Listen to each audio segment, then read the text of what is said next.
Sarva Jiva Papanashakaranam Bhaveshwaram Swikritam Jagarbhavasa Deha Pashamidrisham Yapitam Swalilaya Chayena Divya Jivanam Yapitam Swalilaya Chayena Divya Jivanam Tannamami Deva Deva Ramakrishnam Ishwaram Om Shri Vivekanandari Satchishya Supujitaya Shri Sharada Devya Virata Sevitaya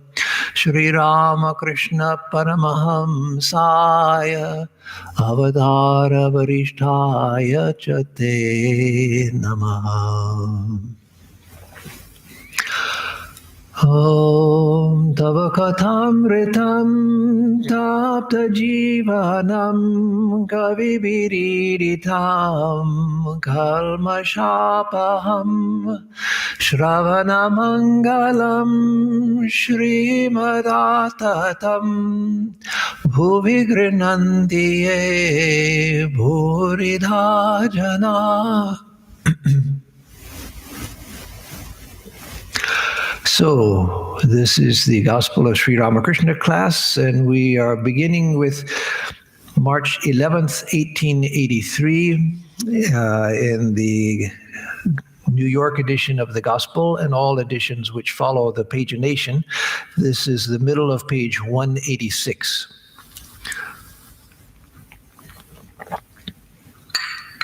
And so it begins. March 11th, 1883. It was Sri Ramakrishna's birthday. Many of his disciples and devotees wanted to celebrate the happy occasion at the Dakshineshwar temple garden. So even at this time, they had begun the celebration of Sri Ramakrishna's birthday on the, of course, the Tithi, the proper lunar day of the month. And that tradition has continued to the present time. After Sri Ramakrishna's passing away, the celebrations continued, and during Swami Vivekananda's time, they began to become very big because of Swami Vivekananda's fame after returning from America the first time. So it continues. From early morning, the devotees streamed in, alone or in parties. After the morning worship in the temples, sweet music was played in the Nahabat. It was springtime. The trees, creepers, and plants were covered with new leaves and blossoms. The very air seemed laden with joy, and the hearts of the devotees were glad on this auspicious occasion. So again, as always in the Gospel, M is careful to paint a scene so that we can, as he did, we can visualize the scene, especially those of us who have been to Dakshineshwar, which includes many. It having become a great place of pilgrimage, people from all over the world go there. And so if we can visualize the scene and put ourselves in the scene so that we are inside of the Gospel and not watching as an onlooker.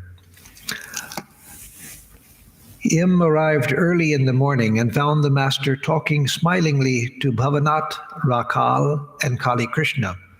M prostrated himself before him. So Kali Krishna was a friend of Bhavanat.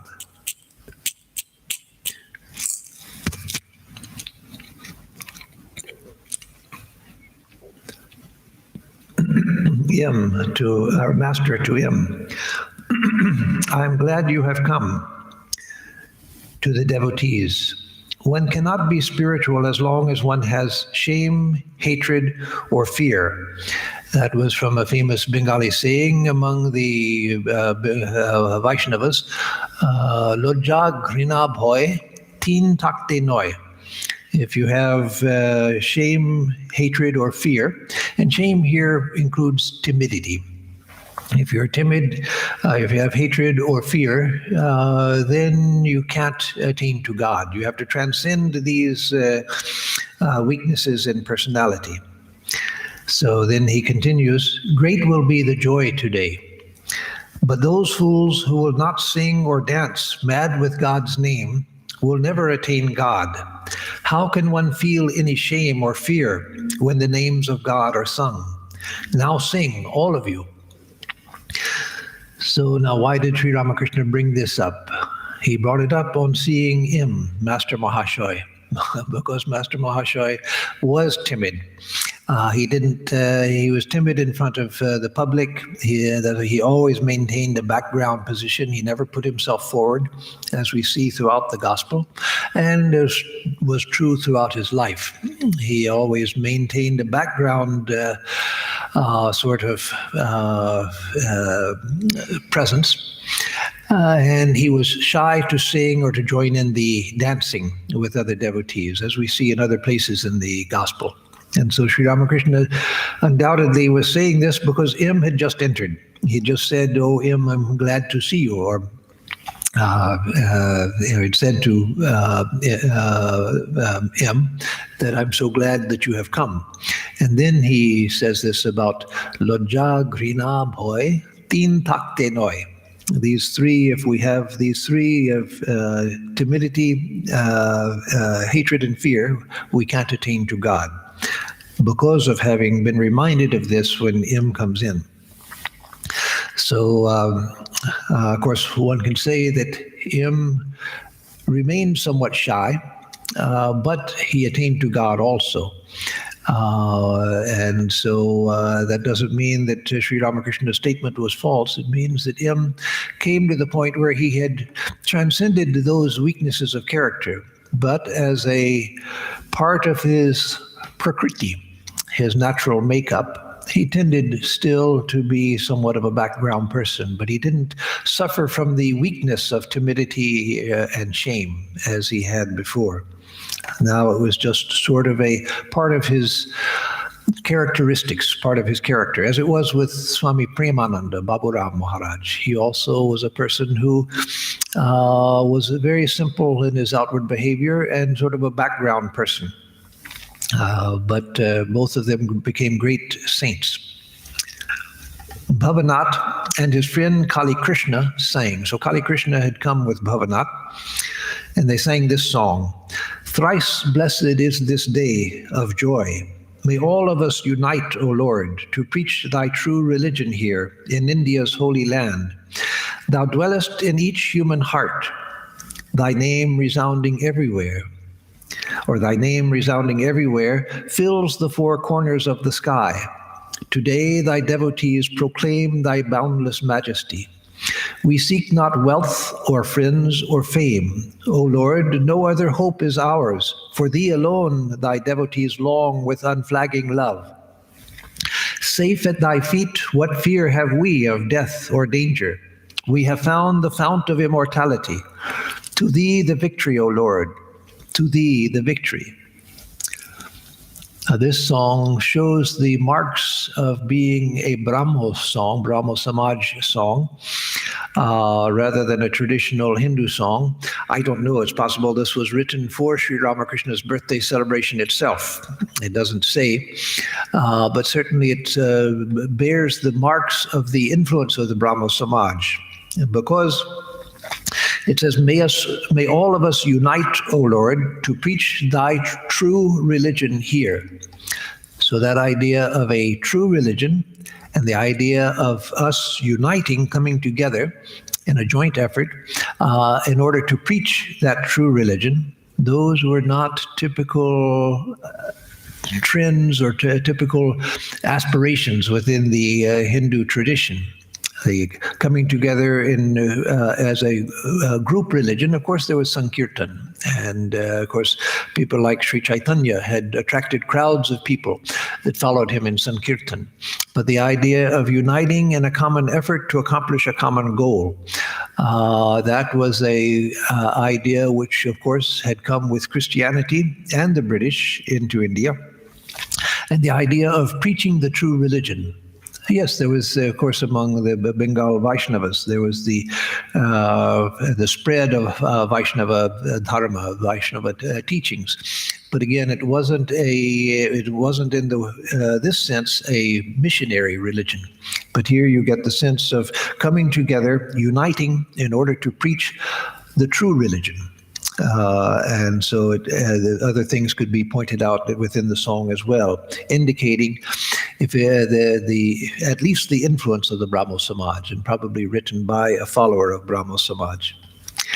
As Sri Ramakrishna listened to the song with folded hands, his mind soared to a far-off realm. He remained absorbed in meditation a long time. After a while, Kali Krishna whispered something to Bhavanath. Then he bowed before the master, that is, Kali Krishna bowed before the master and rose. Sri Ramakrishna was surprised. He asked, "Where are you going?" So it's interesting here that Sri Ramakrishna's mind was absorbed. He was very indrawn. But then there was a disturbance in the atmosphere around him.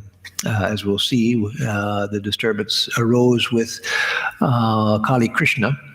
And so Sri Ramakrishna's mind was drawn to the outer world to see what was the source of this disturbance in the atmosphere. So Sri Ramakrishna was very sensitive to the atmosphere around him. Sensitive in the sense of not that he was disturbed by everything, but to the fact that he was aware of the mental atmosphere around himself.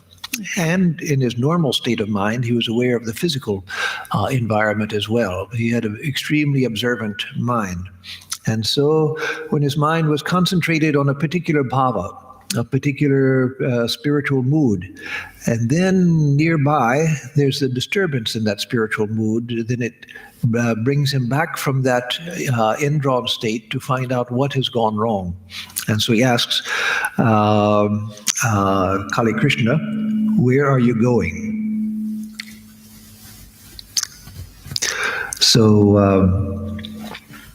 Bhavanath says, he's going away on a little business. And then Sri Ramakrishna says, what is it about? Bhavanath, he is going to the Baranagore Working Men's Institute. Master, it is his bad luck. A stream of bliss will flow here today. He could have enjoyed it, but how unlucky.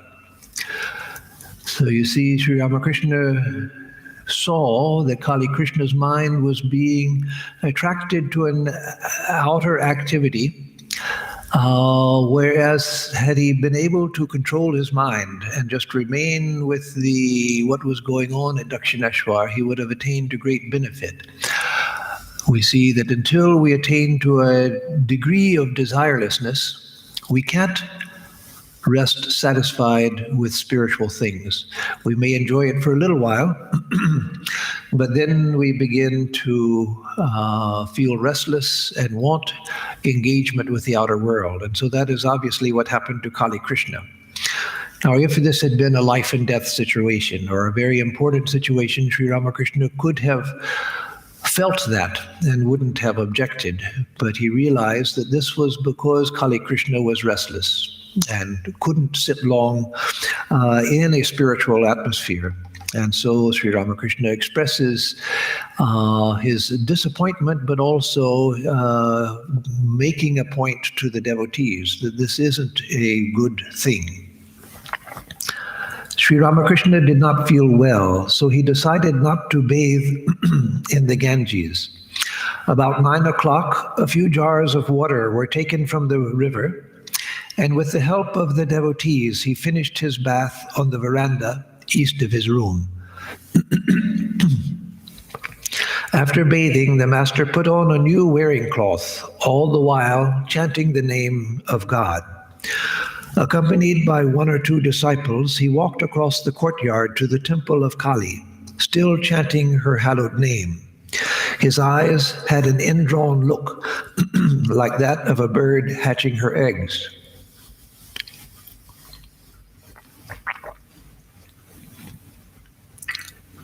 So again, that was an image which Sri Ramakrishna himself spoke about. He asked him to have drawn for him a picture of a bird sitting on her eggs with her eyes indrawn.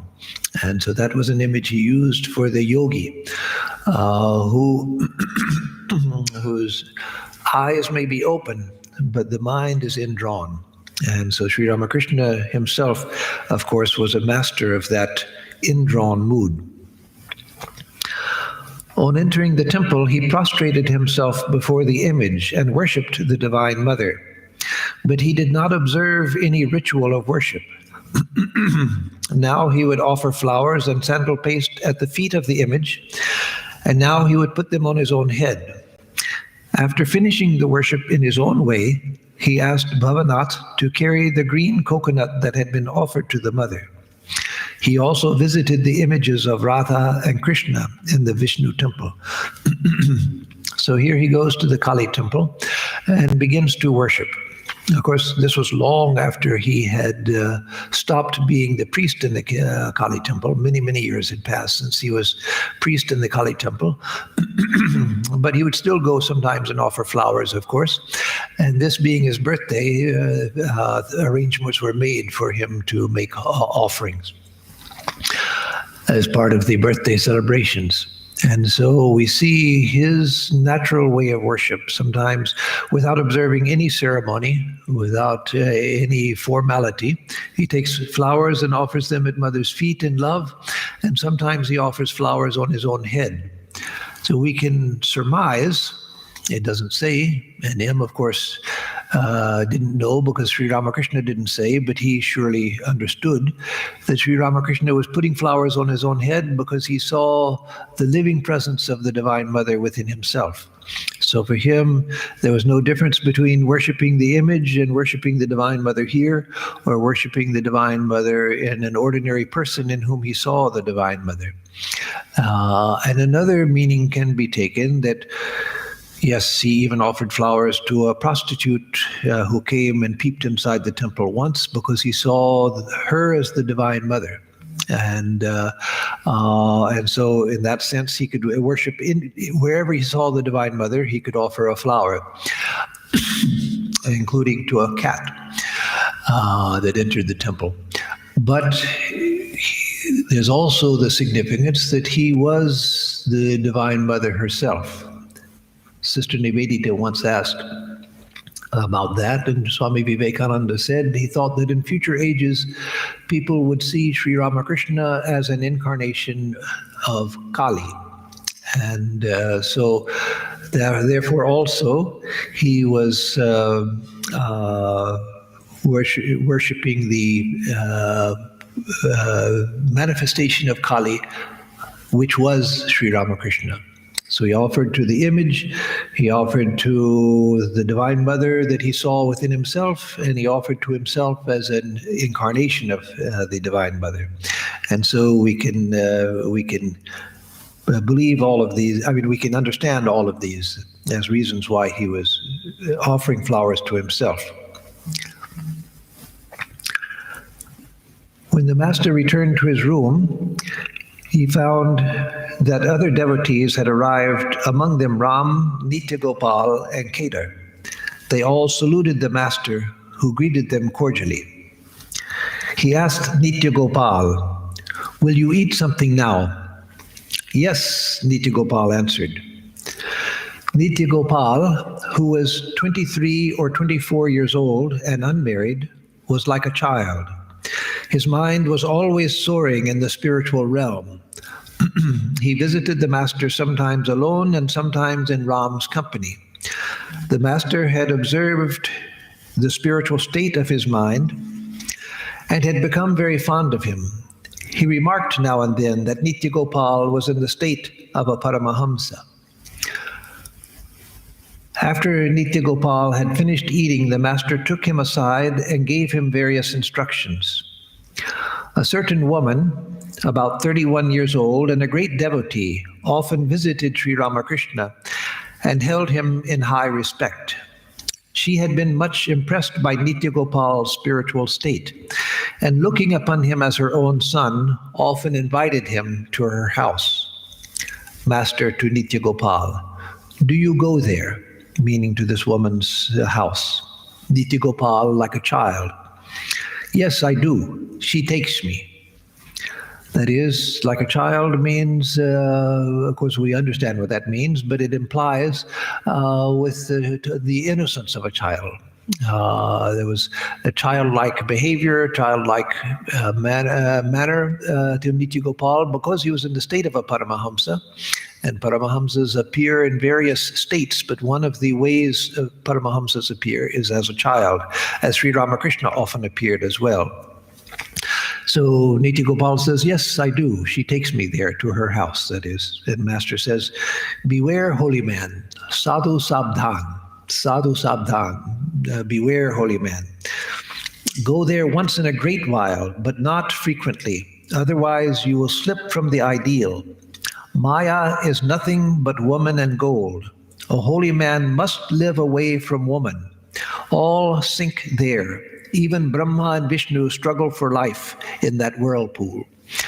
And so here Sri Ramakrishna was repeating something that he often said in other contexts, sadhu sabdhan, that sadhus be careful, beware. Because of the difficulty of the sadhu life, the ease with which the mind begins to come down from a higher state. Once one has attained to liberation, there's no fear. One can go beyond the fear of Maya, but that's at the very highest stage. Until then, as the Holy Mother used to say, you can't be sure of a sadhu until he's reduced to a container of ashes, that is, until the body is cremated, because it's possible to come down from a high state, if it's not the highest state. And so Sri Ramakrishna warned Nitya Gopal because of that. And of course, the idea that woman and gold is Maya is not a popular idea nowadays because it singles out woman. That's because in those days in India, audiences were segregated according to gender. And so there would only have been men present. And so Sri Ramakrishna pointed to woman and gold. But it said that when he spoke with women devotees, they would form a separate audience. They didn't sit together as a mixed audience as people do nowadays. When he spoke to women, he said to beware of man and gold. And Holy Mother once told a woman, a young woman devotee who was single, not yet married, she told this devotee, beware of all men, even your own father, beware of all men. And so this teaching was not against women. It was against, or it was making people aware of the danger of involvement. And so not for married people with their spouses, but for people with romantic inclinations or possibility of inclination. So M said to himself, or first, let me say, Nitya Gopal listened to these words attentively. That is, he wasn't offended by them, he listened attentively. M to himself, how strange, this young man has developed to the state of a Paramahamsa. That is what the Master says now and then. Is there still a possibility of his falling into danger in spite of his high spiritual state? What an austere rule is laid down for a sadhu. He may slip from his ideal by associating intimately with women. How can an ordinary man expect to attain liberation unless such a high ideal is set by holy men? So here M is saying that Sri Ramakrishna is here insisting that sadhus set a high ideal so that ordinary people will have something to guide them. The woman in question is very devout, but still there is danger. Now I understand why Chaitanya punished his disciple, the younger Haridas, so severely. In spite of his teacher's prohibition, Haridas conversed with a widow devotee, but he was a sannyasi. Therefore Chaitanya banished him. What a severe punishment. How hard is the rule for one who has accepted the life of renunciation. Again, what love the Master cherishes for this devotee. He is warning him even now, lest he should run into danger in the future. And so this we learned from various sources that Sri Ramakrishna warned Nityagopal several times about becoming too close to this particular woman devotee. And again, the woman was a sincere devotee, but a young widow. And Nityagopal was a young man, and though he was in the state of a Paramahamsa, there's still just the fact of biology, and that we have to recognize. And so Sri Ramakrishna warns him repeatedly, not just here, but repeatedly. And then M refers to the story of Haridas, a sannyasi disciple of Sri Chaitanya. Sri Chaitanya had told him not to talk with a woman devotee, but he talked to her anyway. And Sri Chaitanya banished him from his presence and from the group of devotees. And Haridas was so upset that he actually committed suicide. It's a very tragic story. But the idea is that Sri Chaitanya was so intent on the purity of his movement that he made such a strong statement. As Swami Vivekananda said about the Ramakrishna movement, any mistake that we make now in the formation of this movement will go on multiplying itself for centuries until it becomes a huge social problem.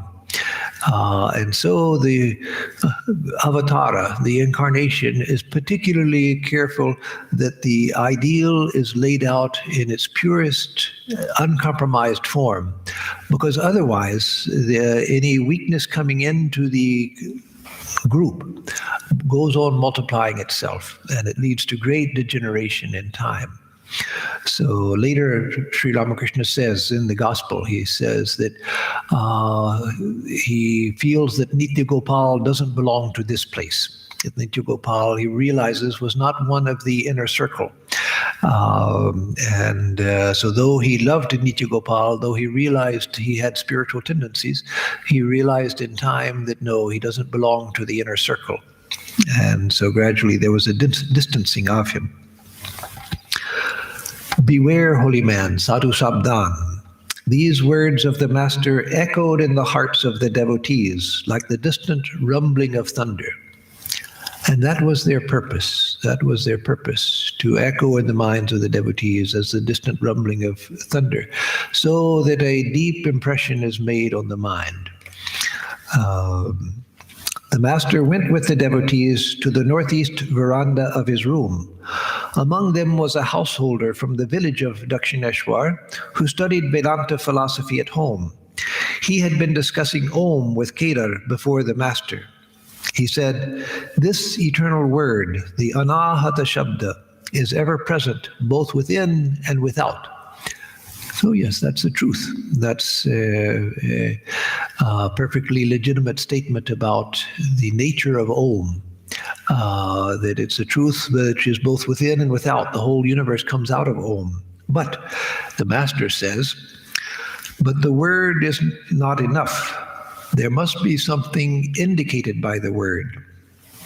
Can your name alone make me happy?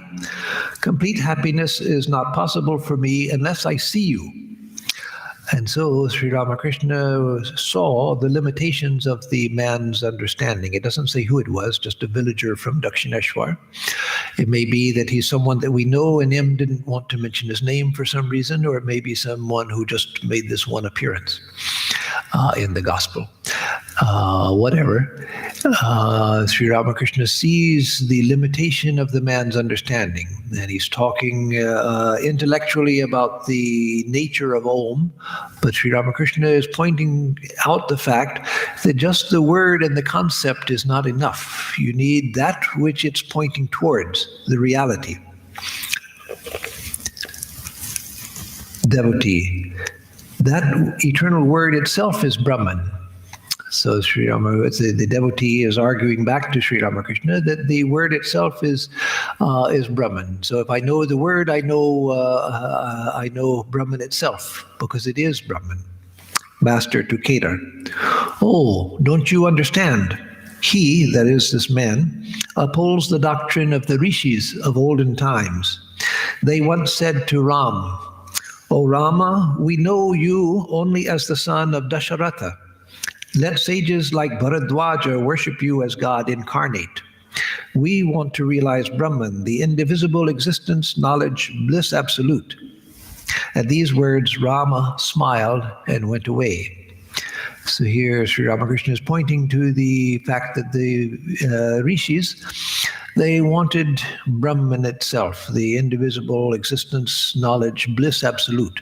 They didn't want the avatar who was standing right in front of them, Rama, who was the visible form of God right in front of them. They didn't care about that. They wanted to realize Brahman. So Keter. Those rishis could not recognize Rama as an incarnation of God. They must have been fools. Master, seriously, please don't say such a thing. People worship God according to their tastes and temperaments. The mother cooks the same fish differently for her children, that each one may have what suits his stomach. For some, she cooks the rich dish of pilau, but not all the children can digest it. For those with weak stomachs, she prepares soup. Some, again, like fried fish or pickled fish. It depends on one's taste. And so Sri Ramakrishna always respected the taste of everyone in spiritual life.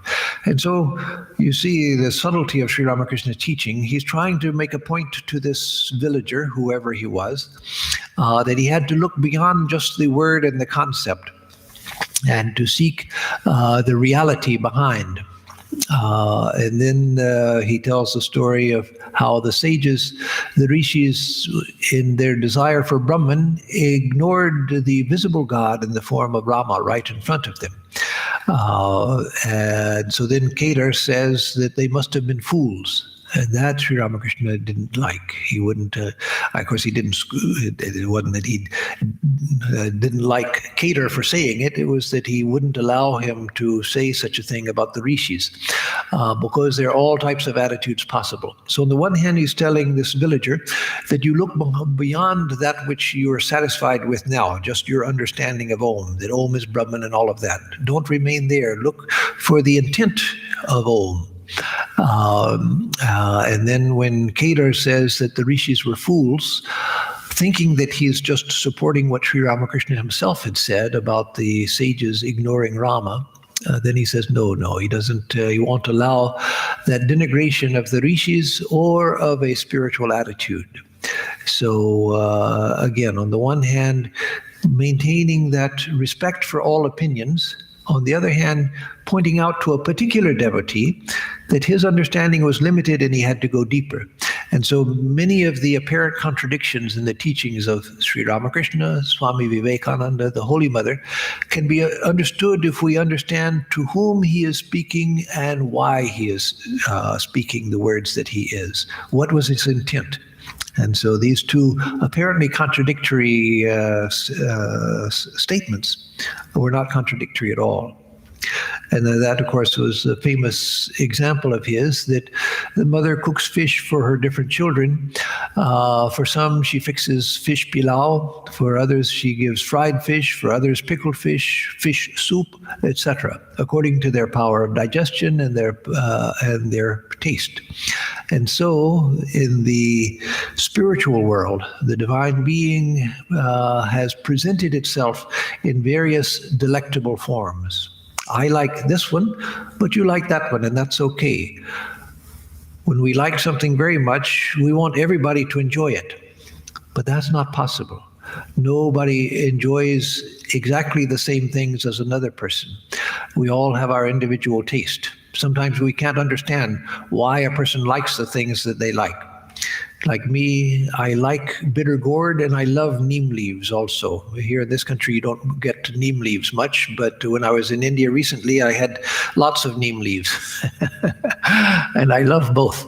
And some people, if they taste either one, then their mouths turn inside out with disgust. So taste is something that is individual and inexplicable from one person to another. Why one person likes one thing and another likes another. But we have to recognize the difference in taste and recognize that in religion, taste is important also. The divine being manifests in so many ways because there are so many different ways of enjoying the divine being and approaching the divine being. Once I was told by a Christian monk who was a friend of mine, Father Theophane Boyd. He was a Trappist monk living at the monastery in Snowmass, Colorado. And I visited him. I went to Snowmass many times for conferences, and he came and stayed with me in San Diego also once and gave a lecture at our center. A wonderful monk, long passed away now. But he told me once, you don't know how lucky you are in the Hindu tradition because you have so many different ideals. We have only Jesus, and that also Jesus only as presented by the church. And so he was recognizing the fact, the need for a variety of spiritual ideals. And the limitations that were present in many traditions of the world. So yes, that is a great wealth in the Hindu tradition, and it is a particularly important part of our Ramakrishna tradition to respect the individual differences. So Sri Ramakrishna continues, the rishis followed the path of knowledge. Therefore, they sought to realize Brahman, the indivisible existence, knowledge, bliss absolute. But those who follow the path of devotion seek an incarnation of God to enjoy the sweetness of bhakti. The darkness of the mind disappears when God is realized. In the Purana, it is said that it was as if 100 suns were shining when Rama entered the court. Why then weren't the courtiers burnt up? It was because the brilliance of Rama was not like that of a material object. As the lotus blooms when the sun rises, so the lotus of the heart of the people assembled in the court burst into blossom. So again, it said that Sri Ramakrishna entered the court like the light of 1,000 suns, but it was not the physical light of the physical sun, but the spiritual sun. He says that at the top of the paragraph that the rishis followed the path of knowledge. They wanted to know the ultimate reality. They wanted to know Brahman. And they followed what the Vaishnavas call the Shanta Bhava, the peaceful attitude, where in silence and stillness of the mind you seek to know the highest truth. And then he goes on to contrast with that the path of devotion, who's the followers of the path of devotion who seek the incarnation of God and the beauty of that path. The darkness of the mind disappears when God is realized.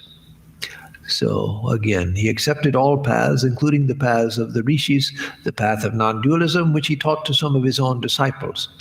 Though to most he taught the path of devotion, but to some he taught the path of knowledge. So we always have to remember this also in context, that Sri Ramakrishna was not against the path of knowledge. He was against people doing that which was contrary to their nature. And people feeling that, I should follow the path of knowledge because somebody said that's the highest path and that's what leads to the truth. Or somebody following devotion because somebody else said that that's the best path. And no, for each person we have to find that path which is best for us. And because most people were fit for the path of devotion, best fitted for the path of devotion, he often emphasized that path as he does here. As the master uttered these words, standing before the devotees, he suddenly fell into an ecstatic mood. His mind was withdrawn from external objects. No sooner did he say, "The lotus of the heart burst into blossom," than he went into deep samadhi. He stood motionless, his countenance beaming, and his lips parted in a smile. So Sri Ramakrishna, just the idea of samadhi, the idea of the blossoming of the heart was enough for that to put him into samadhi. We hear this and feel inspired and seek to go to a higher plane and spend our lives seeking to go into that. Sri Ramakrishna, just the mention of the idea put him back into that state, which was his normal state. And so that is why we worship him, because we become like that which we worship. We become like that which we worship. So by worshiping one like him, we come closer and closer to him. Our own nature begins to expand. Our own nature becomes purified. And we become closer and closer to him in love, but also in understanding, in expansion of our being, in purification, and eventually in realization. So that is the secret of bhakti, that we become like that which we love. So I'm going to end today here. I've decided to make the class 50 minutes rather than an hour.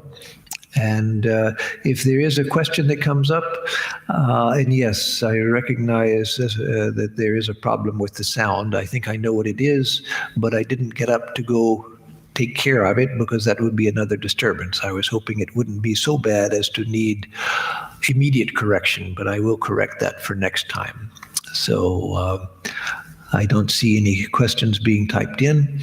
And so let me give announcements, and then I'll give a closing prayer. And if before the closing prayer a question comes up, I'll try to answer that. Announcements. On Sunday, we'll have the usual Sunday service at 11 o'clock. In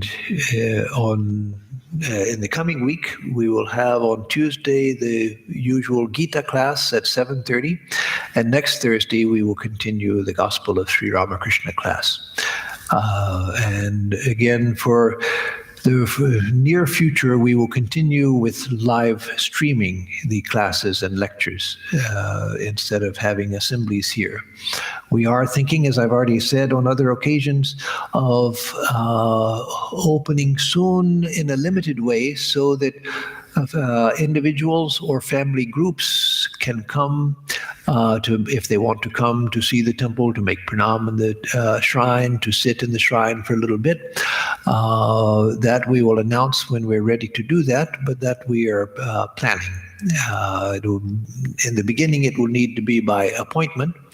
Or if you show up and no one else is here and there's no one that has an appointment, well, of course, we can let you in. But better to have an appointment so that we can regulate the visits of people to keep everyone safe for now. So with that, there are no questions, and so I will give a closing chant.